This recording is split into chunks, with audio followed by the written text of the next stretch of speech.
അസ്സലാമു അലൈക്കും വറഹ്മത്തുള്ളാഹി തആല വബറകാതുഹു. ലൈലത്തുൽ ഖദർ എന്നത് ശക്തിയുടെ രാത്രി എന്നതാണ്.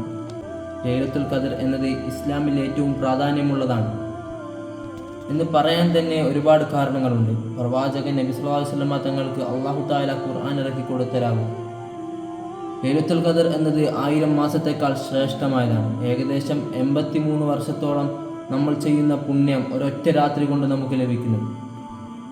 ജിബ്രീൽ അലൈഹിസ്സലാം അനവധി മലക്കുകളുമായി ഭൂമിയിൽ വരികയും മനുഷ്യർ ചെയ്യുന്ന ഇബാദത്തുകൾ സൂക്ഷ്മതയോടെ ശ്രദ്ധിക്കുകയും ചെയ്യുന്നവരാകും. ലൈലത്തുൽ ഖദറിൻ്റെ രാവിൽ അള്ളാഹുവിനോട് നമ്മൾ തൗബ ചെയ്താൽ നമ്മുടെ പാപമോചനം അവൻ സ്വീകരിക്കുന്നതാണ്. നബി സല്ലല്ലാഹു അലൈഹി വസല്ലം തങ്ങൾ പറയുന്നു, ലൈലത്തുൽ ഖദറിനെ വിശ്വാസത്തോടെ പ്രതിഫലം പ്രതീക്ഷിച്ച് പ്രാർത്ഥിച്ചാൽ അവൻ്റെ മുമ്പ് ചെയ്ത പാപങ്ങൾ മുഴുവനുമായി ക്ഷമിക്കപ്പെടുന്നു.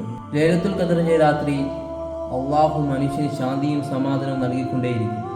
ലൈലത്തുൽ ഖദറിൻ്റെ രാത്രിയിൽ അള്ളാഹുവിനോട് പ്രാർത്ഥിച്ചു കൊണ്ടേയിരിക്കുക. നാം അള്ളാഹുവിന് വേണ്ടി തഹജ്ജുദ് നമസ്കരിക്കുക, ഖുർആൻ പാരായണം ചെയ്യുക.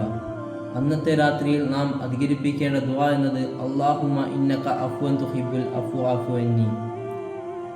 അള്ളാഹുവെ, നീ ക്ഷമാസ്വഭാവിയാണ്, നീ ക്ഷമിക്കുവാൻ ഇഷ്ടപ്പെടുന്നു, എന്നോട് നീ ക്ഷമിക്കണമേ. നമ്മൾ അള്ളാഹുവിനോട് ഇത് നിരന്തരം ചൊല്ലിക്കൊണ്ടേയിരിക്കുക.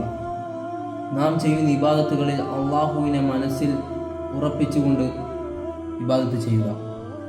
അള്ളാഹു നമ്മുടെ ഇബാദത്തുകൾ സ്വീകരിക്കുമാറാകട്ടെ. ആമീൻ.